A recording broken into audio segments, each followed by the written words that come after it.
Hi guys, welcome back to my YouTube channel, and today I'll be talking about a very special topic for me, and this topic will actually help a lot of people all over the world, especially now that it is a very critical and crucial subject for people who actually lost their jobs, who got retrenched and redundant from their workplace. While doing it, I'm also going to show you how I'll be trimming this plant that I have here in my room.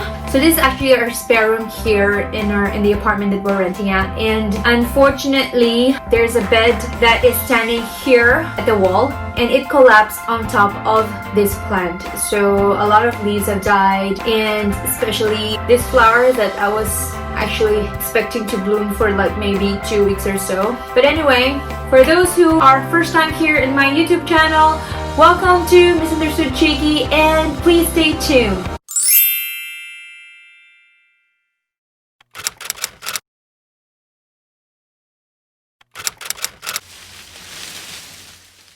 Alright, to begin with, I'm going to talk to you about budgeting 101.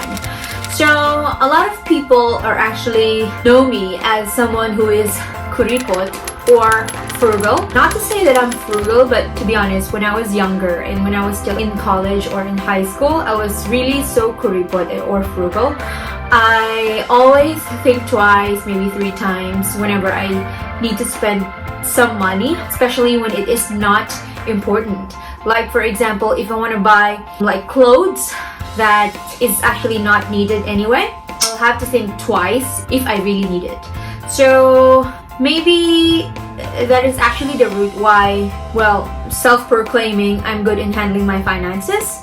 I always wanted to save, and I always want to make sure that whenever it's rainy days and there is no source of income for me or for my husband, then we still have money to pull from our bank accounts. So there are a lot of things that you can use, or there are a lot of sources that you can use when you want to budget your money. For me, I just write it on my notepad, just making sure that everything is there, all the expenses that I needed to pay for the month. You can also just use your calendar. Some other people prefer Excel sheet. I don't have any problem with that.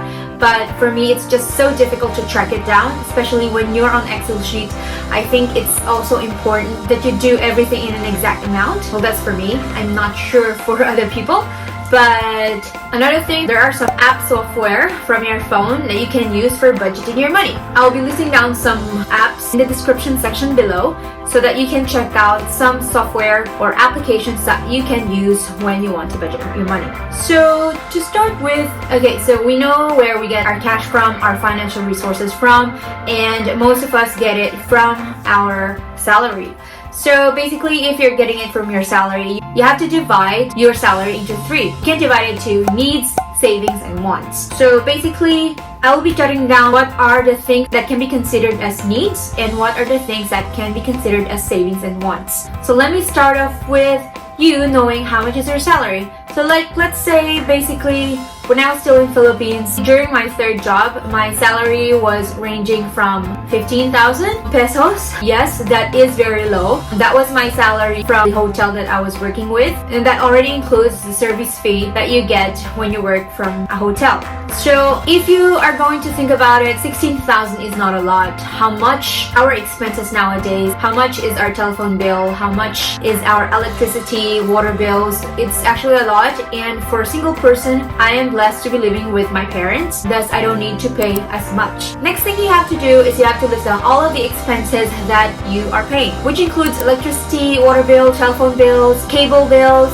Then you go to your needs, which juts down to essentials, groceries, essentials such as maybe clothes if you need some clothes, rent for your house if you are renting out, groceries, or your food for every day. Then goes to your wants. For me, wants are actually like your travels, or like if you want to spend for a frappuccino, or you want to buy some milk tea for yourself. Those things are actually not needed. Those things are wants. It is a leisure, especially when you do it every day. Imagine how much you're spending for milk tea per day. Like let's say if you're drinking milk tea for 7 days, then you get to spend 700 per week, and that accounts to 3,100 per month. Then the last but not the least, your savings. Here in Australia, the living expenses is much higher if you'll compare it to Philippines. Like let's say our rent here, they compute the rent here by week. So like for us, our weekly rent is 350 if I'm not mistaken.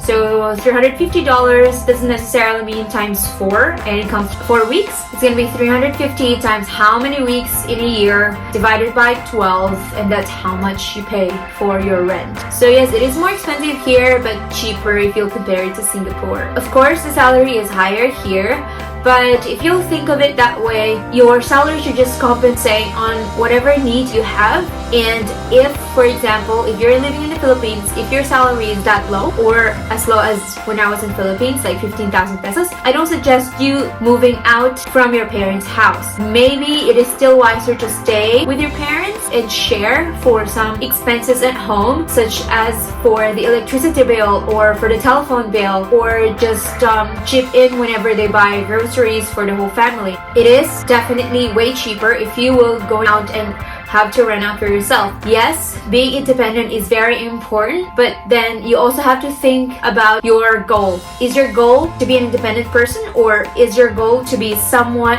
who can save eventually and can put up some money for yourself, like maybe put up a business from your savings? So you have to know what is your goal. If your goal is like, for example, by 30 years old you'll be having your own place, then I suggest you stay with your parents first and think about that when you already have enough savings. So for the next priority, which is savings, for me saving is very important, and especially when I was younger I had this goal that I want to buy a car.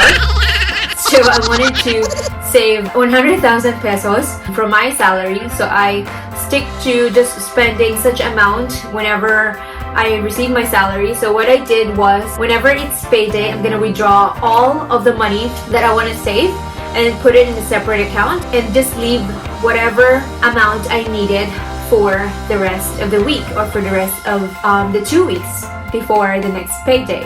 So that's how I did it. I managed to save the money that I was targeting, but then after saving that 100,000 pesos, I was thinking that I actually don't need a car, because if I will buy a car, then where am I gonna park my car?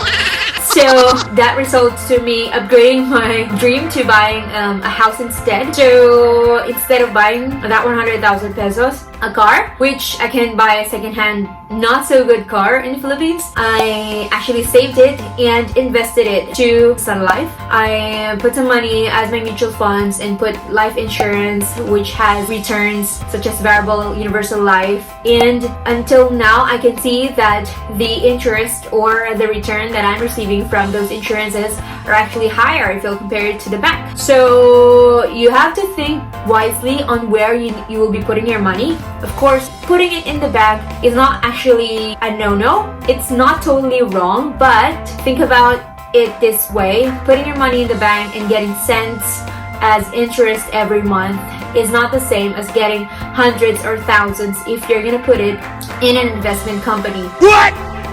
So that's what I did. Then comes to my wants. As I've mentioned before, after withdrawing all of the money that I have after getting my salary, I will retain a specific amount in my bank account computing how much I'll be spending for 2 weeks. Mostly I'll just spend for my transportation fare, because I normally bring packed lunch from home just so that I can also save that money from spending in the cafeteria. After that, at the end of 2 weeks, before I receive my salary, if there's still something left from my bank account, then I'll be spending it for my wants. Sometimes it's not enough, so I'll be saving it for salary cut off so that I can buy something that I want. What? Yes, I'm that frugal. But for me, it's actually a reward whenever I see my savings going up and whenever I know that I'm secure. Okay, please don't get me wrong. Do not get your security from your money or from your bank account, because we all know that our security comes from the Lord, and even if that we save a lot, God can do something that can take all of those money away from you and you'll be back to zero. Which actually the reason why I changed my lifestyle. I twitched it a bit. So what I did was, I've learned to reward myself whenever I do something so good, or actually not so special. Like for example, when I was still working outside, of course we're all working from home, and I arrive early from the office. I told myself that I'm going to treat myself for a cup of coffee. And a cup of here is not that cheap. For a cup of coffee from a barista will have to cost me around $5 to $7. And if you wanted the best coffee in a university, it's gonna be $7. So it's not that cheap. Then I also have to buy a banana bread and pair with it. Banana bread might cost me another $2. So that will sum up to $9. So yeah, I learned to trust more in the Lord than trusting myself. But of course, we still have to do our part.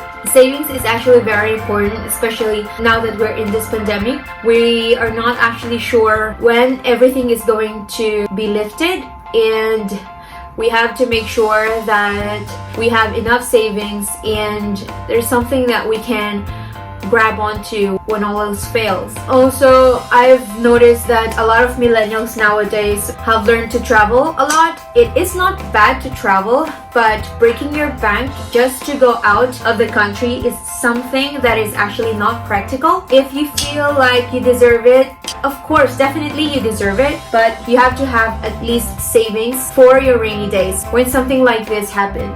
So I'm actually not an expert on this, but by far this type of budgeting that I'm doing actually works for me. I'm sure it's gonna work for you too, or maybe you actually have more tips or more useful tricks that you can share with me. My comment box down below is open for you. Just comment down below on whatever suggestion that you can share with us. Just to sum up everything that I've mentioned, I know that it's a lot to take in, but 3 things that I want to share with you before we part. First, know your priorities. Know where to spend your money, know if it's really important, and know if it's just a want. And second, do not forget to enjoy the fruit of your labor, but do not overspend. And third, do not forget to give to charities or to your church as tithes. It's something to give back when you have much, and I know that I am sometimes guilty of this as well, but I'm trying my best, and I just hope that you are learning something out of this vlog. Anyway, I finished trimming my plants and it's looking nice and alive, and I hope that I'll see you on the next one. Please do not forget to like, share, and subscribe to my channel, and also please do not forget to ring that bell button so that you won't miss the next one. Thank you again for watching my channel, MisunderstoodCheeky, and you have a great one. Cheers, bye!